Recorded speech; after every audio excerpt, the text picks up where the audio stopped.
to be reflecting on what works for me, treating you like adults. This is what I really signed up to, and mental health comes first before anything. Be real, it's going to be overwhelming. The biggest thing is just to focus on your growth. Focus, do not spoon feed you anymore. No. Do not fish and look for people. Don't pick it because of some aunties telling you to be a doctor in the future. Significant other may not actually be the person for you. So to be doing this subject for 2 years. Put your hand up. Guys, welcome back to my channel.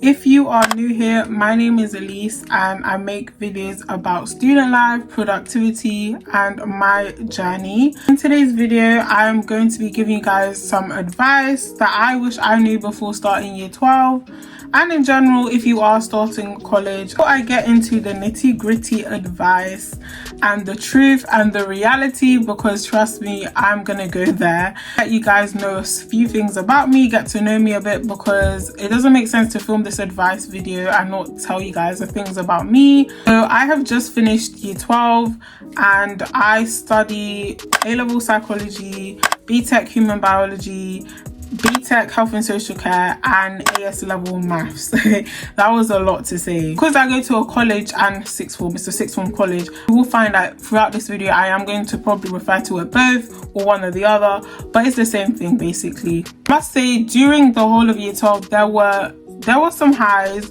but there were so many lows. I definitely learned a lot about myself. Today's video is centered around my experience, and also I've incorporated advice from other people who have finished year 12, year 13. So in this video, I'm not only just going to be giving you guys advice, but I'm going to be reflecting on what works for me, what didn't. Sometimes it's really good to reflect on things that have happened, whether it's negative or positive. It's really important to reflect. Get on with the video. Please make sure you guys do like, comment and subscribe, and share this video with a friend. Share this video with someone who may benefit from watching this video.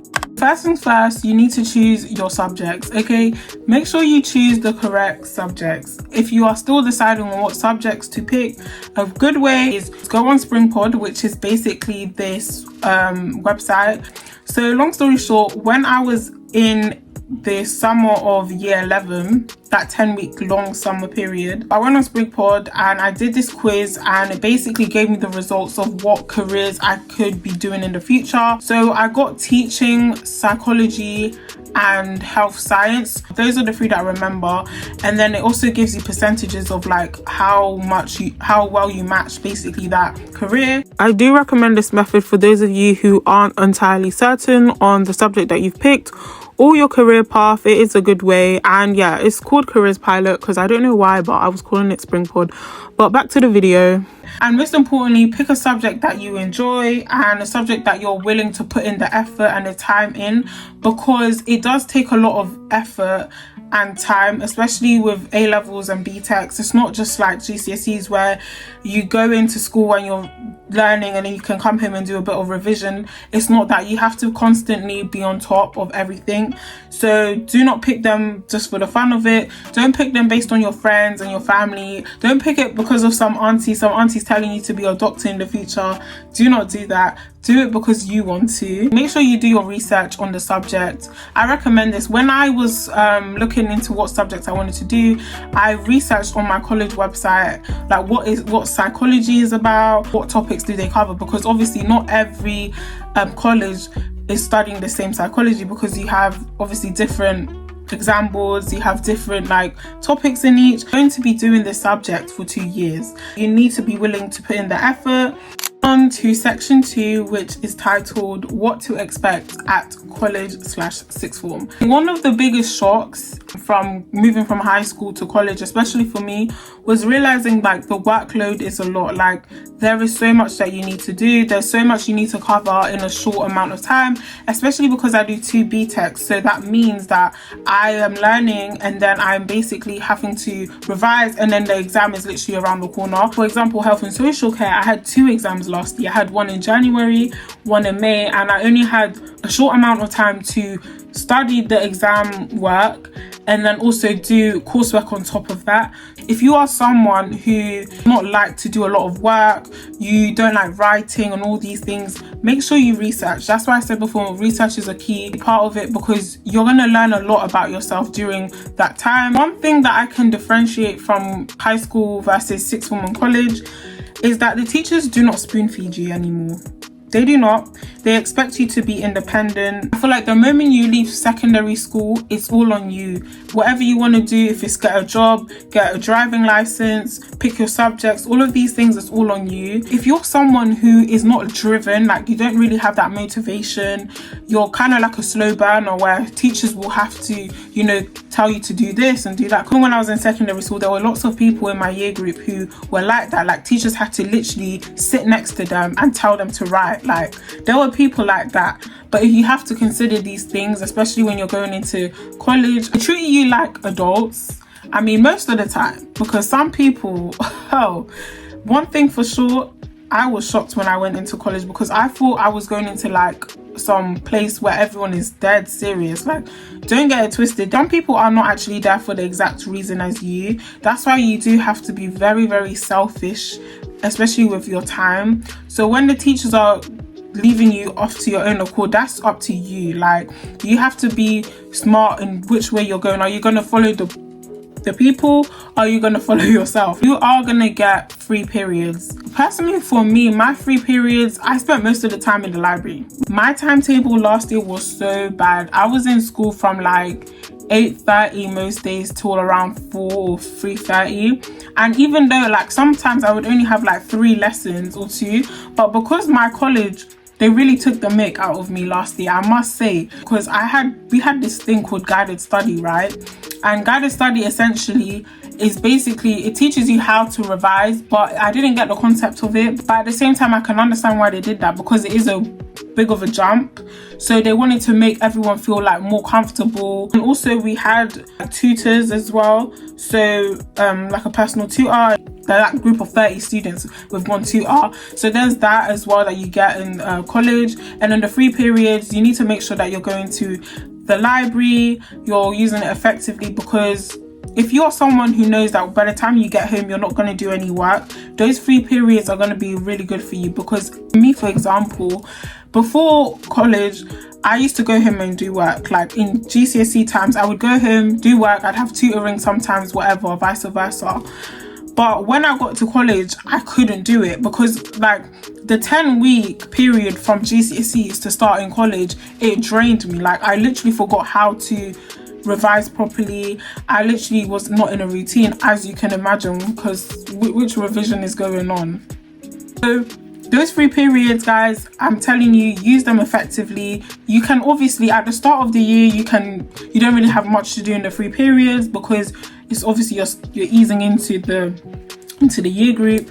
But eventually, as like after September, October, November time, it's time to start packing up, because let me tell you something, time goes fast and the work gets even scarier after Christmas. I'm gonna leave you guys with 3 pieces of advice. At the start of the year, first thing to do with the subject that you're doing, bring out the specification, print it out. Doing this will actually save you a lot, because let's say you miss a lot, you go on holiday, something's happened to you in your personal life and you can't be at college and you're not in the lesson, you're absent. With that specification, you're able to go back independently and cover the same things that were covered in class. Obviously, it's not going to be up to standard, but you are trying. And yeah, so I feel like a specification, if you're falling behind, it's there for you. Organize from day one. Definitely organize from day one. Set out everything that you want to do. I feel like when you're going into college, people need to have a set plan on what they want to accomplish. What do you want to accomplish? What's your goals?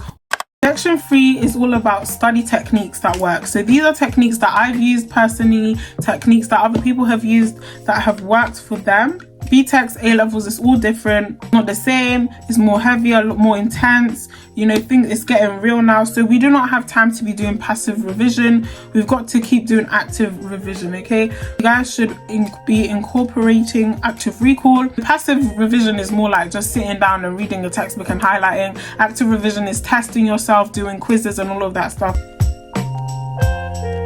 Definitely do practice questions. My favorite website for that is Physics and Maths 2R.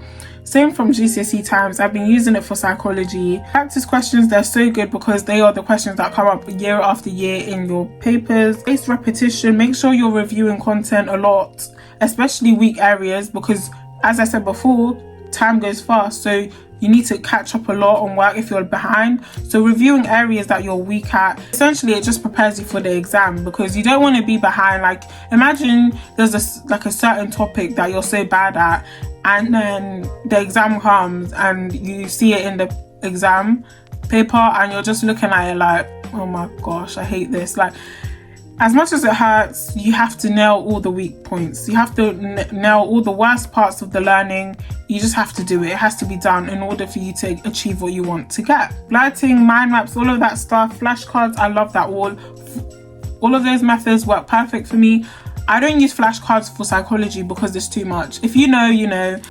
It's a hit and a miss, but as long as you know what works best for you, no one can fault you at that. Obviously, we are lucky in this generation. Social media and the internet is such a key part of our lives. You've got YouTube to use, you've got Quizlet, which quizzes, Anki. I never used Anki, but I think they have a pro and they have a normal one, but I never used that. But lots of people did. No Unity is a good one. Oh my days. No Unity is so good because I was able to connect with other people who were doing the same exams, the same courses as me in GCSEs and in college too. So I was able to, like, you know, connect and add yourself to group chats. So I was in a group chat with like people who were doing similar courses. With that, they have like resources, so they have like already flashcards that people upload on there, notes, mind maps, all of that jazz is already up there. So No Unity is such a good one, and then it has AI, so you can talk with AI. And then ChatGPT is also another one that we all use, right? So you can use that. And then Gizmo is another one.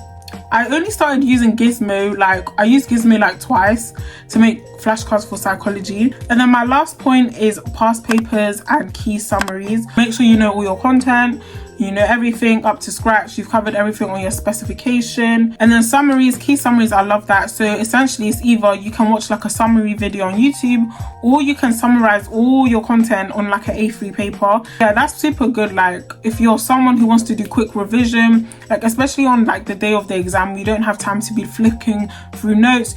On to general life advice. First things first, set a routine. Okay, you need to set a routine. It's very important to get yourself in a habit. No more, oh, I just finished my GCSEs, I can just lounge around, because yeah, we've all finished our GCSEs, that's done, now it's time to move on. I struggled with getting out of that post GCSE mindset. We all can agree it was so draining. Like 1 month doing exams is crazy. But essentially and eventually I had to just cut that out and start getting real, because you will fall behind quickly if you do not pick up to speed. So setting a routine, using planners, journals, and making a timetable to manage your time. A journal is super good. Write down everything you want to do. A to-do list as well. I have a to-do list and I literally write down things that I want to accomplish each day. Each revision session that I'm doing, I write things that I want to do. Also want to say that make sure you guys are adjusting to healthy habits. I mean, when it's like exam season and you have exams,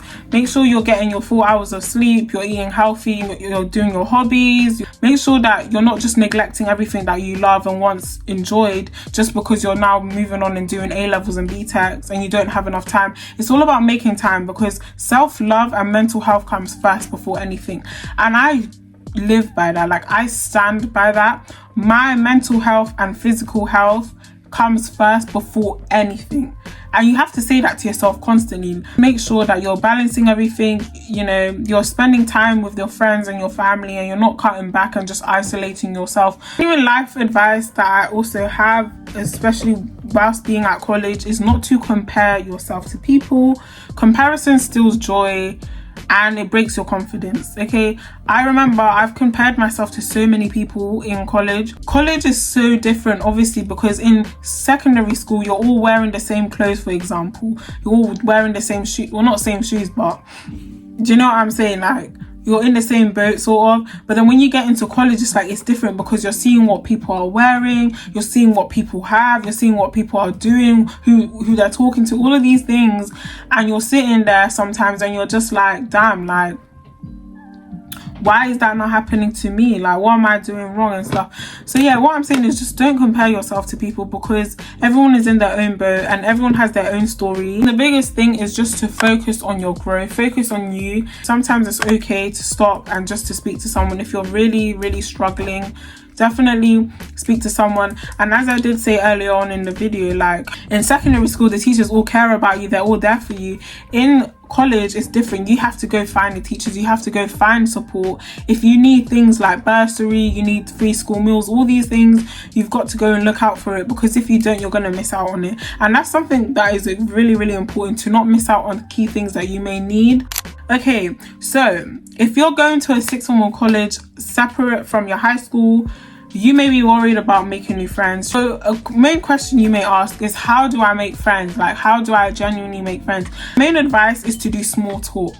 Let's say you're in the same class as someone, right? You can just ask someone like where they've got something from. Like if you see someone has something, just build up small conversation. Like, and honestly, you don't have to overthink it, because they won't even overthink it. I think the first day of school is the most crucial part. Like the first lesson you have is the time to build friendships, to get to know people. You know, ask them, what school did you go to? That right there, what school did you go to, is such key one to building friendships. The amount of times everyone has asked, what school did you go to? Which one did you go to? Like, that is literally the start up for conversation. Yeah, it's all about building small talk and asking questions, and it just improves your social skills and your confidence. If you're not really someone who likes to speak, it's fine, but another way is just to join like a society, join a group. It can be really isolating in college, and it is quite hard to build friendships, especially when you're going into a place where like not many people have gone to the same school as you. But yeah, it takes time. You're not going to find your best friend for life there.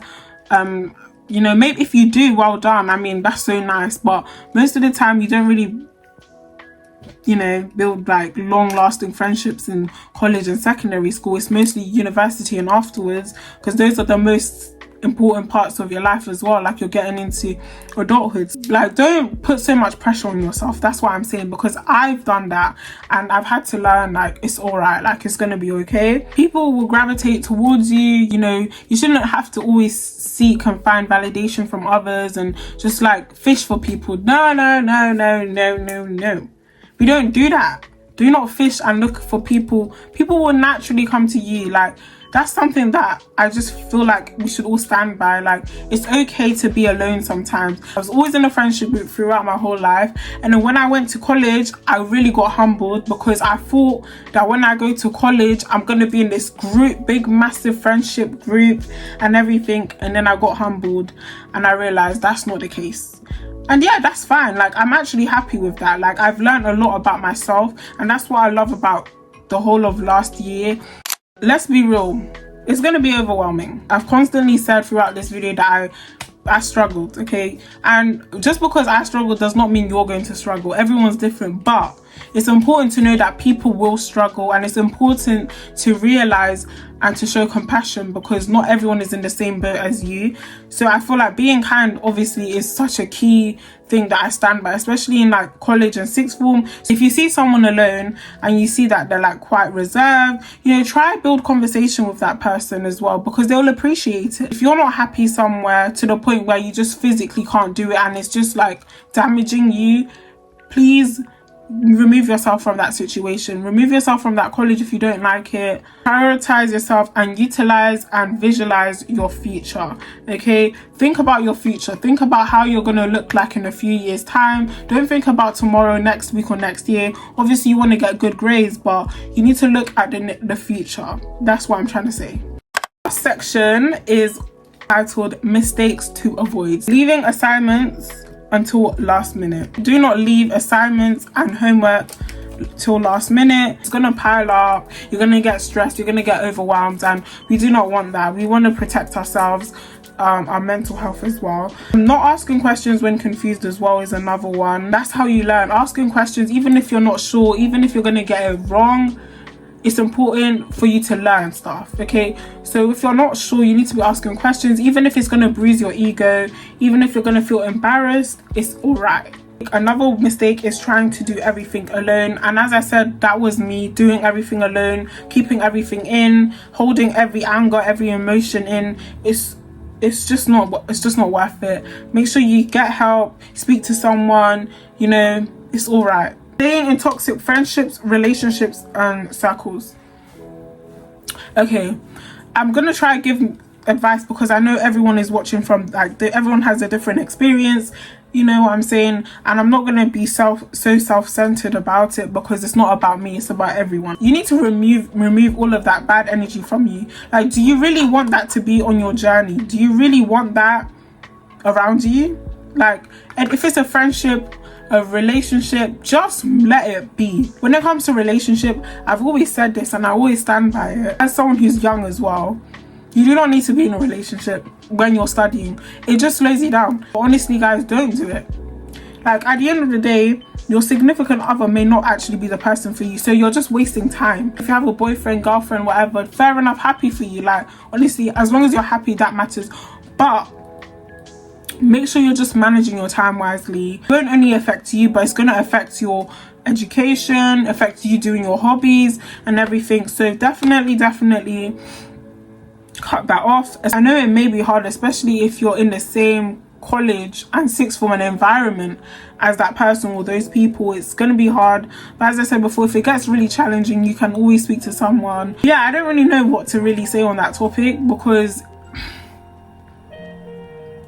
I haven't really been in like any toxic circles, so I guess it's easy for me to say these things, but I'm sure you guys can understand. The mistake is letting one bad grade define you. This right here is very touching because we've all been there at times. All of us as students, we've all gotten bad grades. Who hasn't gotten a bad grade? Put your hand up. Let us know. Like, it's normal to get a bad grade. Even me, sometimes whenever I got bad grades, I feel like it's the end of the world. It's genuinely not the end of the world, I promise. I do AS maths. It's different to GCSE maths, definitely different. It's very weird. I found it very weird. There was certain topics in there which I just couldn't understand, and no offense to my teacher, she didn't really teach it for me to understand. Nitty gritty stuff that I needed to actually ask the teacher for my own benefit, I wasn't really doing. I was kind of just leaving it, and I was just saying risk it to the biscuit. Do you know what I mean? Long story short, I was getting really bad grades, like in my assessment checkpoints. Yeah, everyone was getting better grades than me on my table, and I was like, what on earth is going on with me? I was like to myself, no way, like this is not me. Like, guys, don't get it twisted. I did really good in GCSE maths, so why on earth am I doing this? Obviously, for me, I'm someone who doesn't want to get that. I'm sure who wants to get a C? Obviously, why get a C when you can push yourself to get even better?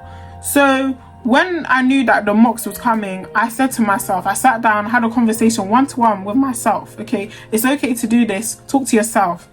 Talk to myself, and I said, I can't be doing this. Like, this is not okay, because this is predicted grades. I'm not gonna allow this to define me, because imagine you get such a bad grade and then they're using that to predict that, they're using that as a prediction.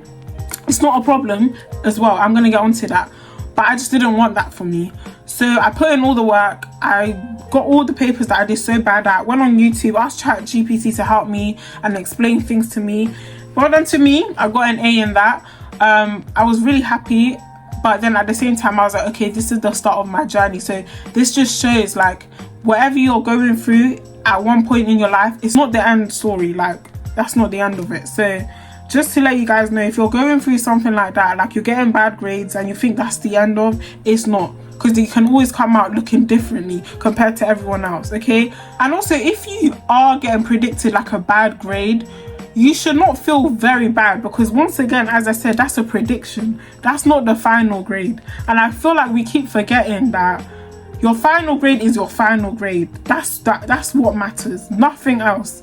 You know, universities are not going to decline you if your final grade is an A and your predicted grade was a C, because it's your final grade that matters. Prove to the teachers and prove to everyone that you can do it. This is pretty much all the advice I have to say. Everything that I said was just based off my experience and other people. Hope you guys enjoyed watching this video. I hope you guys learned some stuff from me. If you've started or you are starting year 12, good luck, enjoy it. I know I did make some like negative points here in this video, but also don't just think that's just gonna happen to you, because it may not. Everyone's experience is different, but it's important to know that your journey is not the same as other people's, and to have grace within yourself and have grace for other people.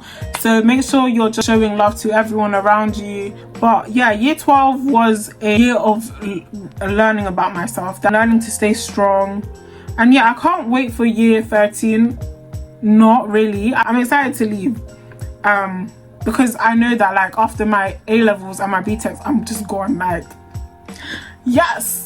But apart from that, there's nothing exciting, because it's time for even more hard work. Drop any questions below or share your experience if you have finished year 12 or year 13 or whatever. Just let me know how your experience differs from mine. I love connecting with you guys, so please definitely, if you see this video, please make sure you comment down below. Make sure you do subscribe, and I'd really appreciate it if you did do that. And I'll see you guys in my next video. Bye.